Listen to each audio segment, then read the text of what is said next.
Tervetuloa uuden Future of Food-videon pariin. Tällä kertaa me keskitytään itse projektiin, joka on ollut käynnissä tässä vaiheessa muutaman viikon. Me pohjustettiin tätä kokeilua edellisessä jaksossa, joten se kannattaa ehdottomasti katsoa ensin vaikka tästä. Jos oot kiinnostunut Regen meiningistä ja tästä kokeilusta, niin muista seurata meitä myös somessa.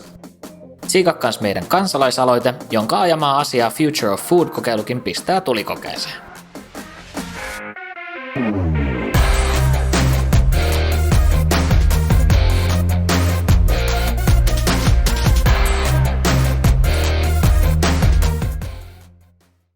En ole sillä sitoutunut mihinkään ruokaan sillä lailla, että en koe, että pitää syödä lihaa tai näin, että se on vaan tottumiskysymys ehkä.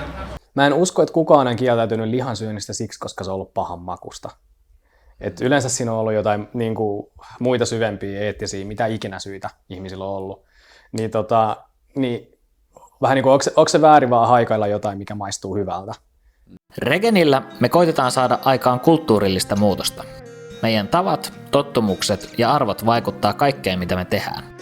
Yhteiskunnallisella tasolla tämä näkyy muun muassa normeina. Vaikka normeista poikkeaminen saattaa olla trendikästä, niin luonnostaan se on ihmiselle aika vaikeaa.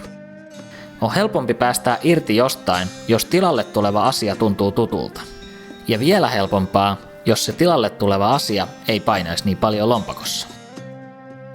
Se määrä, mitä me syödään eläinperäisiä tuotteita ja verrattuna meidän terveysriskeihin niillä on varmaan jonkunlainen suhde. Ja sitten toisaalta kuitenkin niin vihannekset ja tomaatit on kauhean kalliita tai mitkä tahansa, että ne ei ole halpoja. Että kyllä monet jättää ostamatta ja ottaa makkaran, kun se on halvempaa. Sitten se korvike tai vastaava pitää olla kilohinnaltaan tai vastaavasti, niin kuin, että peruskansalaisen lompakolla ei tunnu liian pahalta. Mutta se, että jos sanotaan, että prosentilla parilla pystyttäisiin niinku keventämään verotusta, niin sillä voi olla se tuottajalle ihan merkittävä vaikutus, mikä tekee sitten sen niinku vähän kalliimman tuotteen valmistamista kilpailukyvystä, niin kyllä mä ehdottomasti sellaista niinku kannatan.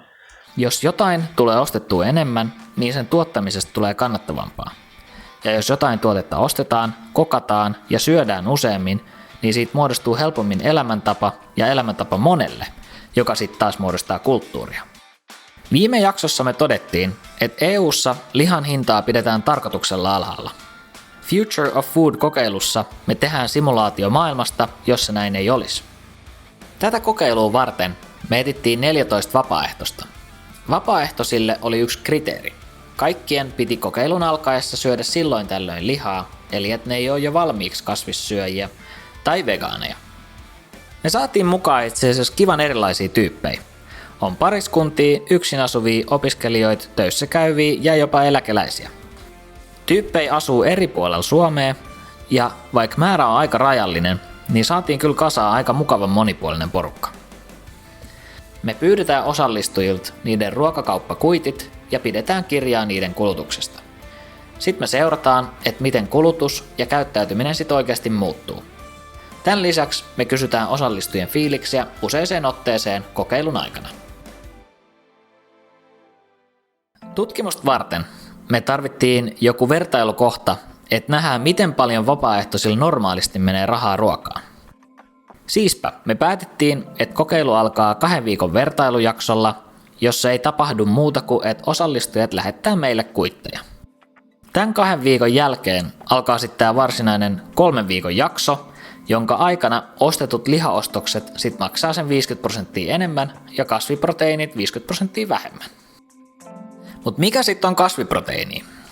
Me linjattiin, että kaikki vegaaniset tuotteet, joissa on yli 10% proteiinia, on sitä.